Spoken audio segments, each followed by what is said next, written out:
Hey guys, it's MMA Vulture coming at you live with UFC Macau, Yan versus Figueiredo recap. And let's go ahead and jump right into it with the first battle of the night being Maheshate versus Nikolas Motta.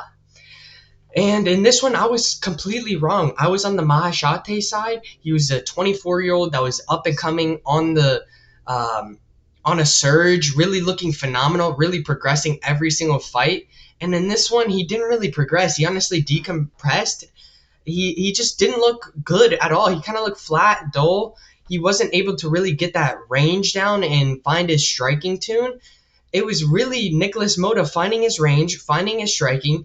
Another thing that was kind of a key factor was his power. You could tell his shots were definitely affecting Maheshate, and Nikolas Motta was giving him no respect. He was walking him down, just landing at will and landing some powerful shots that were definitely affecting Maheshate, like I said. And you could see it on Maheshate's face. He was definitely wearing it, and he was definitely feeling it throughout this fight. Nikolas Motta did phenomenal in the grappling, garnering some control time. Not only that, striking, getting 2 knockdowns on Maheshate, and they looked absolutely phenomenal every single time he knocked them down. I'm like, oh shit, it's going to be over. It's going to be over. Nikolas Motta is a very good fighter. Normally he's very inconsistent. This time he showed up and showed out and put on an absolutely dominant performance over Maheshate, striking and grappling wise, and got the 30-27 unanimous decision and looked phenomenal in doing so. Like I said, he's normally inconsistent. This time he was consistent, came out and put on an absolute show, looked dominant in the striking with his quick, clean hands. His power was a very big key factor in this because he was walking down Maheshate, giving him no respect, and Maheshate could not earn the respect and was landing at will and landing some powerful shots and powerful hooks. Nikolas Motta looked phenomenal and got the unanimous 30-27 decision and looked good doing so. And let's run it up to the next fight on this card in Xiaonan versus Quang Le. And on this one, I was right. I was on the Xiaonan side. I thought he was going to be able to maintain distance, kind of strike from the outside, kind of pepper Quang Le. And that's kind of exactly what he did. He was out striking. He was picking apart Quang Le. At first, it was Quang kind of finding his range early and starting to look a little bit better in the striking department. But as this fight went on, you could see Xiaonan start getting better in the striking, start really finding that range, start picking apart and overwhelming Quang Le, and kind of being better in that like inside red zone with elbows, knees. I mean, Xiaonan looked phenomenal in this fight. So did Quang Le. It was very close in the earlier rounds, kind of back and forth, tit for tat type of fight until the third round where Xiaonan kind of started to widen the gap, I should say, and started to just look a lot better. And Quang was slowing down, was just wearing down on his gas tank, to be completely honest. And Xiaonan saw that and found that knockout shot and put him down. Put him fucking down. It was a right hand that put Quang Le down on the floor, and it was a nasty fucking shot. Xiaonan surprised me because I thought this fight was for sure going to go to the distance. I thought it was 2 tough competitors, and I thought it was going to go the distance to the scorecards. No. Xiaonan says, fuck the scorecards. I've been killed on the scorecards before by these judges. I'm not going to the scorecards. Finds the shot, knocks Quang Le out on his ass, and looked good in doing so. He really did. This was one of the better knockouts I've seen. Xiaonan with the clean hook to knock out Quang Le in dominant fashion. Good shit if you were on the Xiaonan side, because I was too. And let's run it up to the next fight, and which was the prospect fight of the night that I was telling you guys. Loner Kavanagh versus Jose Ochoa, the battle of the O's, and it was Loner Kavanagh getting it done in dominant fashion. He looked good every single round. I will say that I thought Jose Ochoa kind of did win the second round, so I did think it was 29-28. But other than that, Loner Kavanagh looked phenomenal. Striking-wise, grappling-wise, I mean, he looked good in every aspect of the fight game. He snubbed Jose Ochoa's takedowns. He was trying to get some takedowns of his own, didn't really get those takedowns, but again, still mixed it up to the head and to the body very well. His combinations look crisp and clean, and he ended up getting it done against Jose Ochoa. Jose Ochoa did look good in that second round. He started to find his striking, started to find his range, and I feel like he was starting to really find himself in that second round. But then third round came, and it was kind of the same as the first round in the fact that Loner Kavanagh was outstriking him, picking him apart, and just being the all-around better fighter, grappling and striking wise. I mean, Loner Kavanagh is a very highly touted prospect, like I said, with high fight IQ and very high skill. I got it. That's why I went with Loner Kavanagh, and it was a great decision because he took this 29-28 unanimous decision. I think Jose Ochoa took second round, so I'm going to say unanimous decision 29-28. I think Loner Kavanagh definitely got this, and he looked good, bro. I'm definitely going to keep an eye out for Loner Kavanagh in his next fight. I really like him. I think that he's a very highly skilled and high prospect on the come up that I think is going to surge through these rankings, to be completely honest. I thought he was going to get it done by knockout, but gets it done by the decision and looks good doing so. And let's run it up to the next bout on this card in Nyamjargal versus Carlos Hernandez. And again, I was right on this one. We had Nyamjargal, the 8-0 savage on the come up, coming from road to UFC. He looked good in those fights. He really did. Then you have Carlos Hernandez, who has been fighting the top of the top in Rai Tatsaida and then Tatsul Taida. So, I mean, he's been facing top-ranked opponents in their division, and a lot of people think that Nyamjargal was going to come in there one day. No, he didn't. Yes, Nyamjargal did look good in that first round. I mean, I got to give him props where he deserves them. That first round, it was all Nyamjargal. He looked phenomenal in that first round, outstriking, picking apart Carlos Hernandez, landing the more damaging shots. But then as soon as round 2 and 3 came, it was a flip in tide. It was Carlos Hernandez being the better striker, finding his range, mixing up his shots to the head and to the body. Not only that, using those calf kicks. I mean, Carlos Hernandez started to really take over this fight in that second round and that third round. You started to see a lot better of a version of Carlos Hernandez. Yes, Nyamjargal did end with a knockdown in the later of the second round, but I still think that it was Carlos Hernandez. I think Carlos Hernandez looked phenomenal. His striking looked good. He had the quick, clean combinations, like I said. He was tagging up Nyamjargal, and Nyamjargal did have some good movement, but again, Carlos Hernandez looked a lot better. That skill gap was definitely there, and you could see that Carlos Hernandez just outdogged him, outworked him, has been up against the better competition, and really just showed that and beat Nyamjargal 29-28 in split decision and looked good. He really did. His striking looked really good. His grappling looked good. I mean, he had a bunch of takedowns, 4 out of 14 takedowns. Yes, obviously he had a lot of them snubbed, but still relentlessly kept going after those takedowns and got the takedown, controlled, and maintained control of Nyamjargal for a long time. He garnered a lot of control time, and actually the knockdown was in the later of the third round, if I'm not mistaken. But yeah. Other than that, Carlos Hernandez looked phenomenal in this fight, striking-wise, grappling-wise. He took down the 8-0 Nyamjargal and looked good doing so. Got it done, split decision. And let's run it up to the first of the road to UFC title fights, which was absolutely fucking mind-boggling and insane. It was Feng Xiaocan beating the shit out of Ming for the entire fight. The entire fight, Feng Xiaocan was beating the shit out of her. She was looking like the way better striker. She was picking her apart, overwhelming her, and you could see her landing at will. Yes, Ming had some nice strikes in the mix of this, but it was mainly Feng Xiaocan beating the shit out of her, to be completely honest, and looking good doing so. She garnered some control time, and she even snubbed a couple of Ming's takedowns and looked good. Feng Xiaocan looked like she had this in the bag if she just finished the third round. But Ming had plans of her own and said, fuck the scorecards, I'm not letting you take this. I'm gonna be a doctor and a fucking road to UFC champion. And she threw a laser high kick that ended Feng Xiaocan and put her fucking down and took her to the hospital. That's how bad it was. Oh my god, was this fucking kick electrifying. It was a right high kick that landed flush on Feng Xiaocan's chin, and she just dropped. Absolutely dropped, and it was bad, man. She knocked her clean the fuck out, and you could see her body get stiff. They ended up taking her to the hospital. They said that she got some head scans and everything, said that she was fine, so hopefully she's fine. All prayers up to Feng Xiaocan, but god damn, was that knockout absolutely insane.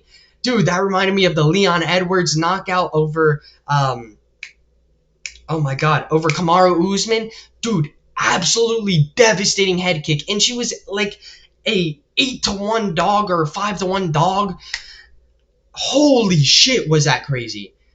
Oh my god, she was getting beat the shit out of the entire fight, then finds the leg kick knockout in the third round to end it on Feng Xiaocan.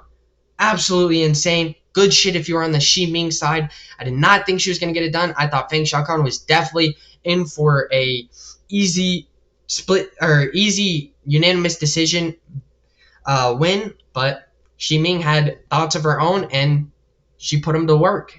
And let's go ahead and run it up to the next Road to UFC Championship in Kira Sahota versus DongHun Choi.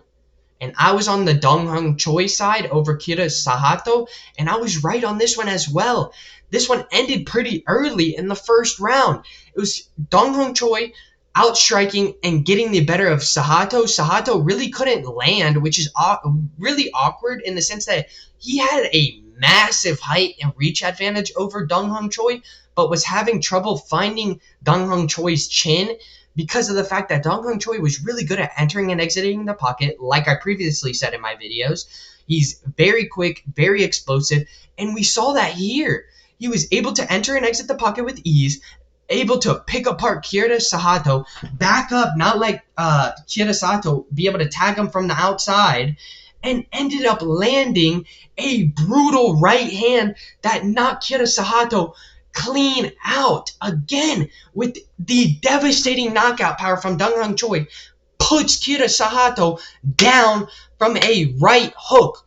Absolutely insane fight. Right after we seen a fucking leg kick that sent the girl to the moon, we had a nasty right hook that puts Kira Sahota down on the ground, and he starts landing some ground and pound, and they stop it right away. Kira Sahota got laid out, and DongHun Choi looked phenomenal. His footwork looked crisp, clean. He was circling out very well. He was able to enter and exit the pocket with ease. His explosiveness showed. He was quick, speedy. That's why I was on the DongHun Choi side, and he showed that he could get it done in dominant fashion and knocked him the fuck out. Let's go, DongHun Choi. And let's run it up to the next Road to UFC finalist in Baogian Jensuli versus Su Young-yu. I was on the Baogian Jensuli side. I was wrong. He got absolutely wiped and absolutely murdered in this fight. He did not have a single round, in my opinion. I thought it was Su Young-yu that had every single round. He was outstriking him. He was picking him apart. He was overwhelming him. He was putting on a pace that he just honestly couldn't keep up with. Su Young-yu was just constantly walking him down, constantly putting pressure on him, using his grappling abilities, using his grappling to the best of his abilities, landing some takedowns. He landed 2 out of 5 takedowns. He garnered a lot of control time because Baogian Jensuli, when he was down on the ground, could not get up. He wasn't using his legs to put on the hips of Su Young-yu to even create space. No.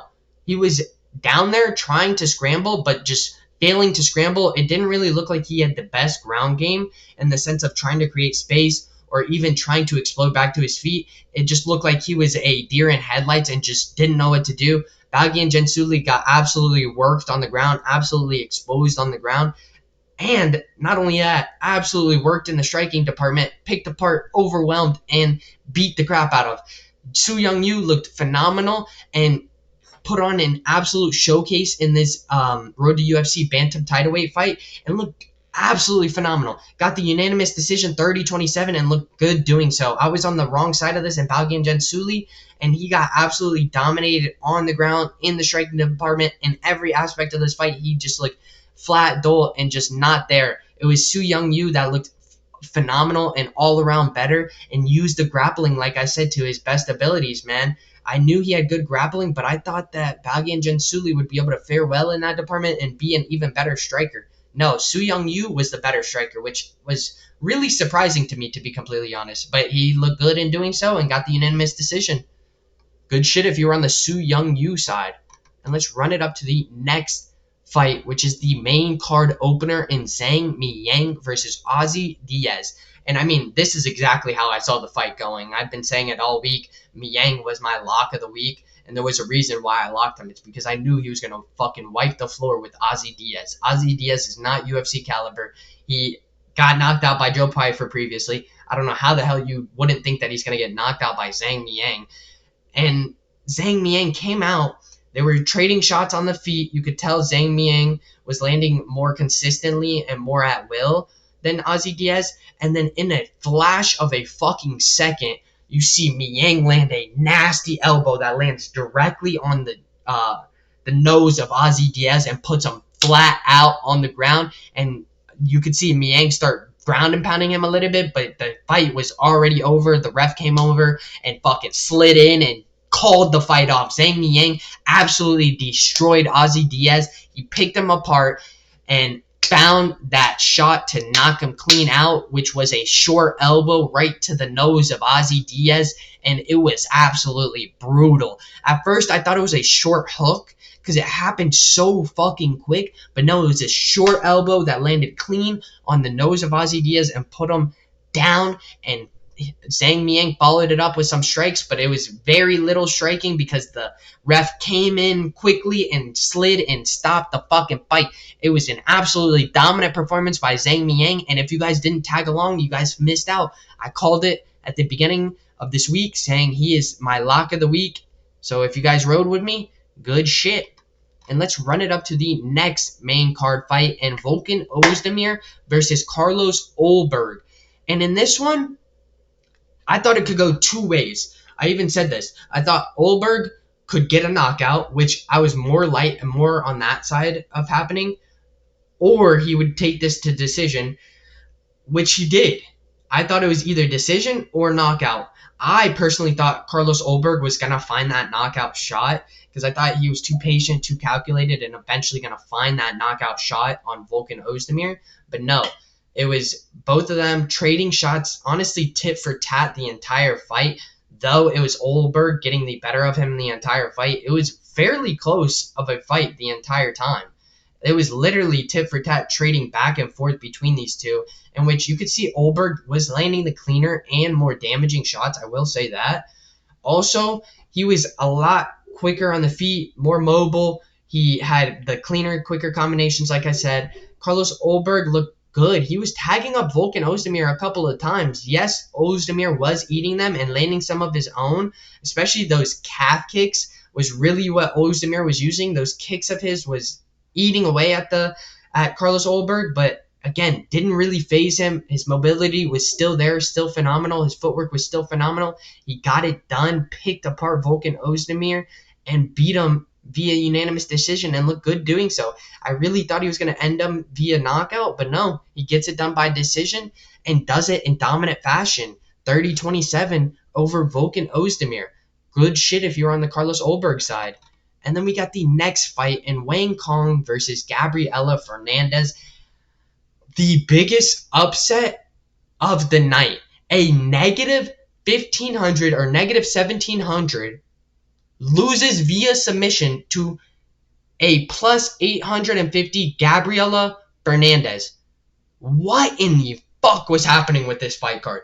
Holy shit. After this happened, I'm like, oh my god. You have Wang Cong that takes the first round, looks phenomenal in that first round. Absolutely dominant performance by Wang Cong in that first round. Second round, you can see Gabriella starting to find her range, starting to find that striking.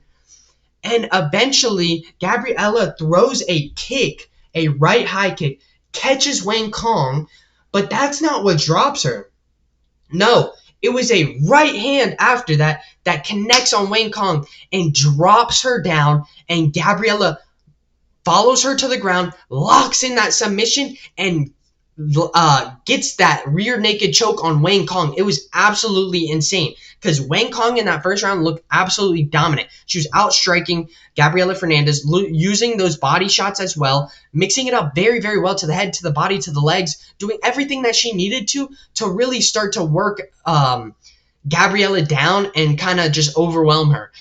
Second round comes, Gabriella is like, she changes her whole fight game plan, starts to find her range, starts to strike with Wang Cong, starts to actually have some moments in that fight, and ends up finding the head kick, which you could tell lands actually pretty flush on Wang Cong, and you could see it affect her, but that's not what really affects her. It's the right hook that catches Wang Cong, puts her down. Gabriella Fernandes follows her to the ground, locks in the rear naked choke, locks it up very tightly, and submits Wang Cong. She flattens Wang Cong out, and Wang Cong taps quickly, and it was an absolutely brutal beat. Holy shit. I thought Wang Cong was going to knock her out or end this inside the distance. Boy, was I fucking wrong. Gabriella Fernandes came through and delivered a a very upsetting fight. Absolutely fucking insane from Gabriella Fernandes. I know a lot of people probably lost money on the Wang Cong train, so that was an absolutely insane performance. I thought Gabriella Fernandes was going to get wiped by Wang Cong, in which she showed all of us that Wang Cong was overhyped, and it was just all overhype and all fan base on her. Gabriella Fernandes shut that down, found the submission, found the knockout, really, and then submitted her due to the fact that she knocked her down. Good shit on Gabriella Fernandes. And let's run it up to the next fight in Song Kenan versus Muslim Salikhov. And this ends in a knockout as well. This ends early. It was Muslim Salikhov with his arsenal of kicks, his bag of fucking tricks. This guy is 40 years old, and he's going out there throwing some fucking spinning wheel kick and knocking his fucking opponent out at 40 years old. He has the only spinning wheel kick win in UFC history, then goes out as a 40-year-old and throws it again and lands a nice spinning wheel knockout for the second fucking time in UFC history. Absolutely insane knockout by Muslim Salikhov. Absolutely insane. He went out there. You could see that he was outstriking, picking apart Song Kenan. He looked a lot better in the striking than Song Kenan, which is weird seeing as he's 40. He's not slowing down. He has the bag of tricks. He has the arsenal of kicks. He has everything, and he was putting them to use in this fight. He threw a spinning back fist at one point. He threw a spinning wheel kick that landed and knocked out Song Kenan and landed flat, flush on Song Kenan's chin. Not only that, he had a front kick. He had a side kick. He was using every single thing to his best ability, and he found the spinning wheel kick for the second time in UFC history and knocked his opponent out, clean out. Song Kenan got put out on his ass and got hit with a flash spinning wheel kick and clipped clean. Good shit if you're on the Muslim Salikhov side. I thought he was going to get it done, and he gets it done in devastating fashion. I thought it was going to be by decision, but no, he goes out there and he shows why he's the fucking man at 40 years old. Absolute savage, veteran, OG, and Muslim Salikhov putting away Song Kenan. And let's run it up to the co-main event of the evening in Xiaonan versus Tabatha Ricci. And this one was disappointing, man. This one was really disappointing. I thought Tabatha Ricci was going to be able to use her grappling abilities and be able to take down Xiaonan and be able to maintain control of her, pepper her with shots, advanced positions. Not only that, I thought she would be able to fare well in the striking department. I was completely wrong. Tabatha Ricci got absolutely bodied by Xiaonan. You could see the skill gap was definitely there. I thought Tabatha Ricci had the skills to beat her and would be able to fare well against Xiaonan. And I was completely wrong. Xiaonan is on a different fucking planet. She needs to be fighting for this belt next. Every aspect of her game looked crisp. I mean, her takedown defense looked phenomenal. She snubbed 2 of Tabatha Ricci's takedowns. Not only that, when Tabatha Ricci did take her down, it was only for 16 seconds, as you guys can see, because she exploded back up to her feet, scrambled back up to her feet, and looked good doing so. And then let's talk about the striking side. Xiaonan was absolutely piecing up Tabatha Ricci, picking her apart, landing at will, and Tabatha Ricci could not do anything about it. Ricci had 17 strikes this entire fight. She was getting absolutely worked and bodied this entire fight. Oh my god. Xiaonan is definitely going to be fighting for this belt next. I'm excited to see her rematch Zhang Weili, because that first fight was absolutely phenomenal and was kind of close to being either side of who won that. I really want to see her fight for the belt again. I think that she's a legit contender with heavy hands and highly skilled. So let's see where she takes it. And let's run it up to the main event. And if you guys haven't, make sure you guys hit that like and subscribe button. And this fight went exactly how I thought it was going to go. Petr Yan absolutely bodied Deiveson Figueiredo every single round. He outstruck him. He picked him apart. His boxing looked a lot better than Deiveson Figueiredo, which I kind of figured. His striking was a lot crisper, a lot cleaner, a lot more technical. He was landing at will. Not only that, he found some success in level changing, finding a takedown, controlling Deiveson Figueiredo on the ground, which is what I expected. As the fight went on, I figured Petr Yan might use his grappling abilities, might take down Deiveson Figueiredo, kind of eat away at that clock and garner some control time, which is exactly what he did. He landed a takedown, garnered some control time. Yes, he did get a couple of takedowns snubbed, but he looked good in every aspect. Striking-wise, he outstriked the fuck out of Deiveson Figueiredo. And grappling-wise, he did good in the sense of grappling takedown defense. He did phenomenal in that sense. Yes, he got taken down and maintained for a little bit.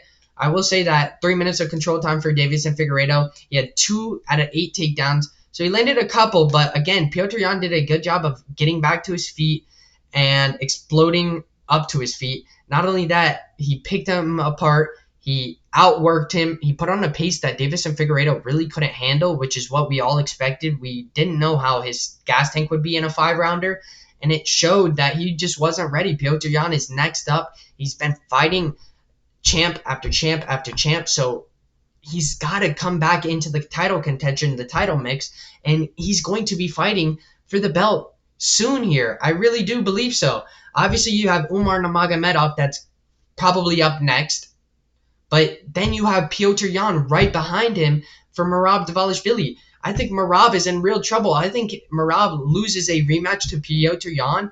I also think that Umar Nurmagomedov definitely beats Merab Dvalishvili. So this is a interesting time for this division. I'm really excited to see where Petr Yan goes. Obviously, he delivered tonight. He put on an absolutely dominant performance against Deiveson Figueiredo. Yes, he did get clipped at one point, which had me hella scared in that 4th round where he got clipped by Deiveson Figueiredo and was on the run a little bit, was trying to survive. But he survived, went to the 5th round, dominated that 5th round, showed that he was the all-around better fighter in every single round, and got the 50-45 unanimous decision and looked good doing so. I'm excited to see Petr Yan fight for the belt next.